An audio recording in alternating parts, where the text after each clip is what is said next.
प्रिय साथियों, आज के हमारे गीता की मनोवैज्ञानिक व्याख्या के क्रम में चिंतन का विषय गीता के अध्याय संख्या 2 के श्लोक संख्या 42, 43, 44 और 45 हैं और जिनमें गीता निष्काम कर्म और आत्म संयम के महत्व को दर्शाती है। आइए इन्हीं दो चीजों को, निष्काम कर्म और आत्म संयम का महत्व गीता में भरा पड़ा है, इन्हीं दोनों को मनोवैज्ञानिक रूप से आज समझने का प्रयास करते हैं कि इन दो श्लोकों में क्या भगवान कृष्ण और अर्जुन, या यूं कहिए विवेक और अनुराग रूपी मन के बीच क्या वार्तालाप चल रहा है। तो यहां हम सबसे पहले दो श्लोकों को वाचन करेंगे, 42वां और 43वां। याम इमाम पुष्पिताम वाचम प्रवदन्ति अविपश्यन् वेद वार्ता पार्थ न अन्ययत अस्ति इति वादिनः कामात्मनः स्वर्गपरा जन्म कर्म फल प्रदाम क्रिया विशेष बहुलाम भागवर्गतम प्रति। अर्थात यहाँ कुछ चीजों को कहने का प्रयास किया गया है। अल्पज्ञ मनुष्य वेदों की अलंकारिक शब्दों पर अत्यधिक आसक्त रहते हैं, अर्थात जो वेदों में भाषा कही गई है उस पर बहुत भरोसा करते हैं और वह उस जो भाषा है उस पर अपना नियंत्रण कर अपने आप को बड़ा दिखाने की कोशिश करते हैं। जो स्वर्गलोक को सुख भोगने के प्रयोजनार्थ दिखावटी कर्मकांड करने की अनुशंसा करते हैं। देखिए, यहाँ दो चीजें बहुत स्पष्टतः बताई गई जो मनोवैज्ञानिक रूप में हमें समझनी होगी। स्वर्ग कोई होता नहीं है, जीवन मुक्ति हमारे जीवन का आधार है और जीवन मुक्ति मरकर नहीं मिलती, जीवन मुक्ति जीते जी मिलती है। इसीलिए जो स्वर्ग लोक में सुख भोगने के प्रयोजनार्थ दिखावटी कर्मकांड करते हैं या उनकी अनुशंसा करते हैं, वह वास्तव में भगवान को प्रेम नहीं करते। और जो यह मानते हैं कि इन वेदों में कोई उच्च सिद्धांतों का वर्णन नहीं किया गया है, वे वेदों के केवल उन्हीं खंडों की महिमा मंडित करते हैं जो उनकी इंद्रियों को तृप्त करते हैं, अर्थात जो हमारी कर्मेंद्रियां और ज्ञानेंद्रियां हैं जो उनको तृप्त करे, अर्थात हम भौतिकवादी हो जाते हैं। और स्वर्गलोक की प्राप्ति के लिए वे उत्तम जन्म, ऐश्वर्य, इंद्रिय तृप्ति और स्वर्ग योग की प्राप्ति के लिए आडंबर युक्त कर्मकांडों में लगे रहते हैं। अर्थात यहाँ बुद्धि जो है वह मन को यह समझाने का प्रयास कर रही है कि जितने भी ये आडंबर युक्त कर्मकांड हैं इनको करने की कोई आवश्यकता नहीं है। यह गीता बिल्कुल स्पष्ट रूप से कहती है। दूसरा, जो बहुत सारे श्लोकों के माध्यम से या अलंकारिक शब्दों के माध्यम से हम अपने ज्ञान का वर्णन करना चाहते हैं, वह भी ज्ञान नहीं है। यह श्लोक यह भी कहता है याम माम पुष्पिताम। तो जो लोग बहुत अच्छे अच्छे शब्दों को, अलंकारिक शब्दों से बात करते हैं, वह ज्ञान नहीं है। ज्ञान कुछ सरलता में है, सौम्यता में है, शुचिता में है, निजता में है। उनको हमें जानना होगा और उनको जानने के लिए हमें फिर 44वें श्लोक को ठीक से समझना होगा। जब तक हम 44वें श्लोक को नहीं समझेंगे तब तक उसको ठीक से हम बात नहीं कर सकते। 44वें श्लोक में बहुत साफ कहा गया है, भोगेश्वर्य प्रशक्तानाम तया अप्रता चेतसाम व्यवसायित्मिका बुद्धि समाधो न विधीयते। अर्थात सांसारिक सुखों में मन की गहन आसक्ति के साथ उनकी बुद्धि ऐसी वस्तुओं में मोहित रहती है, इसलिए वो भगवान प्राप्ति के मार्ग पर अग्रसर होने के हेतु दृढ़ संकल्प लेने में असमर्थ होते हैं। कारण है उनकी आसक्ति सांसारिक सुखों में लगी हुई है, जो पहले के श्लोक में बताया कि जो कर्मेंद्रियों और ज्ञानेंद्रियों की भोग की चीजों में लगे हुए हैं, जो भौतिकवादी युग में पूरी तरह लिप्त हैं, वो कभी भी संकल्प लेने की सामर्थ्य अपने आप में रखते ही नहीं हैं। वह सब आडंबर और वह सब दिखावा है। इसके लिए करना क्या है, उसके लिए अगला श्लोक 45वां श्लोक से आगे व्याख्या करेंगे। तो 45वां श्लोक समझना बहुत आवश्यक है। और 45वें श्लोक में लिखा है कि अर्जुन को निष्कामी और आत्मसंयमी बनने के लिए यहां आज्ञा दी जा रही है। तो यहां विवेक मन को दो कामों के लिए कह रहा है कि सबसे पहले तुम निष्काम कर्म करो और फिर अपना आत्मसंयम पर बर्ताव करो, आत्मसंयमी बनो। और यहां 45वें श्लोक में बहुत स्पष्ट लिखा है, त्रिगुण्य विषया वेदाः नित्रैण गुणय्य भव अर्जुन निर्द्वंद नित्य सत्व स्वस्थ निर्योग क्षेम आत्मवान। अर्थात वेदों में प्रकृति के 3 गुणों का वर्णन मिलता है। गीता वेदों को भी यहां चैलेंज करती है और वह कहती है कि गीता में 3 गुणों का वर्णन मिलता है और 3 गुणों का वर्णन गीता में भी आगे एक पूरा अध्याय है और वो तीनों गुण हैं सत्व, रज और तम। तो वो कहते हैं कि इन तीनों गुणों से अर्जुन तुम ऊपर उठो। ये तीनों गुण तो प्रकृति को समझने के लिए हैं। प्रकृति के इन गुणों से ऊपर उठकर विशुद्ध आध्यात्मिक चेतना में स्थित हो जाओ। अब हमने चेतना की और आध्यात्मिक चेतना की परिभाषा पहले कर दी है, इसलिए यहां बार बार करने की आवश्यकता नहीं है। आप समझिएगा कि यदि मानव अपने आप को विशुद्ध आध्यात्मिक चेतना में स्थित करता है तो उसे क्या क्या करना है। परम सत्य में स्थित होकर सभी प्रकार के द्वैतों को स्वयं से मुक्त करते हुए सबसे पहले द्वैत से दूर होना है। जैसे सुख दुख, हानि लाभ, जीवन मरण, तो जितने भी हैं ये स्वद्वैत हैं जो एक दूसरे के साथ द्वंद्व से जुड़े हुए हैं। और जो भौतिक सुख या लाभ हानि है या भौतिक सुरक्षा की चिंता है, इन सब चीजों को छोड़कर तुम अपना आत्म विश्लेषण कर आत्मलीन हो जाओ। गीता स्पष्ट रूप से यह कहती है और हमारी बुद्धि मन को बार बार यही समझाने का प्रयास करती है।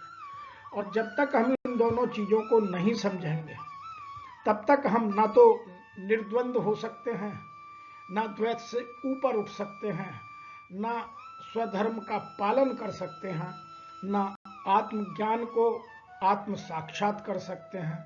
इसीलिए सबसे ज्यादा इसमें केवल 2 ही चीजों पर जोर दिया गया है और वह है विशुद्ध आध्यात्मिक चेतना।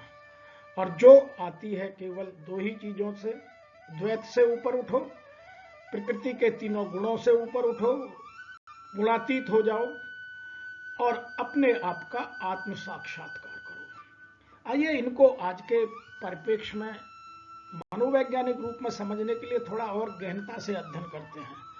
हम कहाँ हैं? यहाँ एक अल्पज्ञ शब्द आया और अल्पज्ञता आज हर तरफ भरी पड़ी है। गीता में अल्पज्ञ शब्द पर बहुत बार बार चर्चा आएगी। यहाँ अल्पज्ञ को विशेष रूप से दर्शाया गया कि जो लोग अल्पज्ञ होते हैं उनकी क्या पहचान है। सबसे पहले ना तो वो स्वधर्म को समझते हैं, अलंकारिक शब्दों पर जो 42-43 में बात की बहुत अधिक आसक्त रहते हैं। उन्हें मीठी भाषा बोलना, मीठी भाषा सुनना, समाज में बड़ी शुचिता को दिखाना, विचारों में शुचिता नहीं, समाज में शुचिता चाहिए, दिखावटी कर्मकांडों में लगे रहना और उनकी अनुशंसा करना, कामनाओं में तन्मय रहना, दिखाऊ शोभायुक्त भाषा का प्रयोग करना, दिखाऊ भाषा युक्त कपड़े पहनना, सांसारिक सुखों में मन की गहन आसक्ति में मोहित रहते हैं। उन्हें सुख के अलावा कुछ दिखता नहीं, वो आध्यात्मिकता की ए को नहीं समझते और ज्ञान के मार्ग पर अग्रसर होने के लिए वो दृढ़ संकल्प कभी नहीं होते। सदैव कोई ना कोई असमर्थता दिखाकर अपने आप को बचा ले जाते हैं। यह एक अल्पज्ञ की पहचान है। अब आप देखिए इनमें से आप किस में आते हैं। यह आत्मविश्लेषण का विषय है और जब तक हम आत्मविश्लेषण नहीं करेंगे, गीता बार बार आत्मनिर्भरता, आत्मविश्लेषण, आत्म साक्षात्कार, क्योंकि गीता कभी कोई चीज दूसरे पर नहीं कहने की करती, वो करेगा तब आपका लाभ होगा। गीता स्वयं बार बार यही कहती है कि आप स्वयं करेंगे तब आपको लाभ होगा। इसीलिए यहाँ सब कुछ स्वयं करना है, इसीलिए यहाँ स्वधर्म की बात है, इसीलिए यहाँ आत्मनिर्भरता की बात है, इसलिए यहाँ स्वयं अपना सरोकार करना है, अपना आत्मविश्लेषण करना है, आत्मचिंतन करना है और आत्म के ज्ञान को बढ़ाना है, आत्म को ही गुणातीत होना है। इसीलिए आपको इससे अगली स्लाइड पर और गहराई से समझना होगा कि निष्काम और आत्म संयम का महत्व क्या है और ये दोनों है क्या क्या।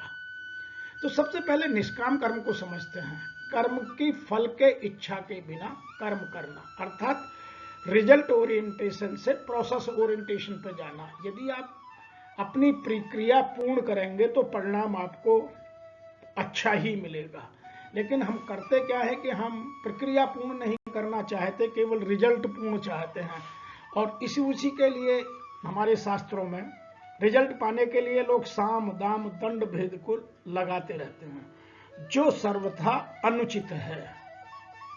आज आप राजनीतिक परिप्रेक्ष्य में देखिए, आज आप व्यावसायिक परिप्रेक्ष्य में देखिए, आज आप अपने किसी भी प्रोफेशन में देखिए, इवन जो शिक्षा का क्षेत्र है उसमें देखिए, हर तरफ लोग निष्काम कर्म को छोड़कर सकाम कर्म करने लगे हैं। सबको मुझे क्या मिलेगा, वह यह भूल जाते हैं कि यदि मैं प्रक्रिया पूर्ण करूंगा तो सब कुछ मुझे ही मिलने वाला है। लेकिन वह प्रक्रिया पूर्ण नहीं करते, शॉर्टकट मारते हैं, दूसरे के हिस्से को कमाते हैं। इसलिए निष्काम कर्म करने पर गीता बार बार बहुत जोर देती है कि आप कर्म की प्रक्रिया को पूर्ण कीजिए, रिजल्ट वही मिलेगा जो आप प्रक्रिया करेंगे।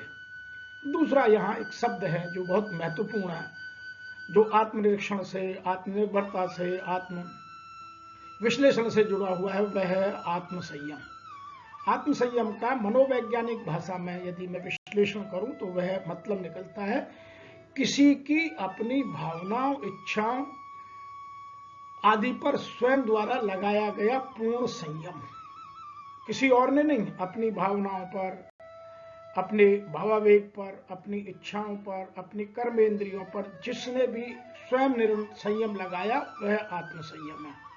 एक और परिभाषा मैं देता हूं, आत्मसंयम वह अवस्था है जब हम अपने वास्तविक आत्मिक स्वरूप में टिकने में इतने अभ्यस्त हो जाते हैं कि सभी कर्मेंद्रियां हमारे वश में रहती हैं, सभी ज्ञानेंद्रियां हमारे वश में रहती हैं।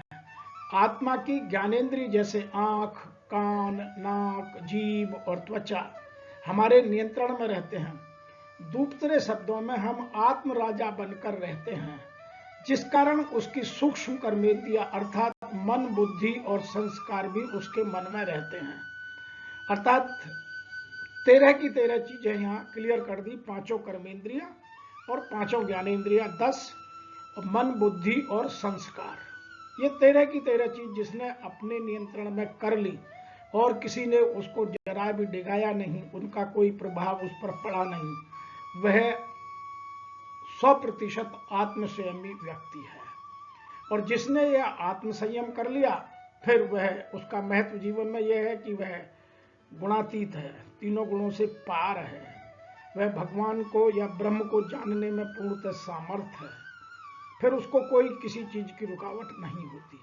आइए इसको और समझने के लिए थोड़ी और गहराई में जाते हैं कि हम अपने आप को और कैसे बेहतर तरीके से समझ सकते हैं। मैं आपको सेल्फ मास्टरी के लिए, आत्मनियंत्रण के लिए, आत्मसंयम के लिए हमको इन चारों चीजों को नियंत्रण में करना है, बॉडी, हार्ट, सोल और माइंड।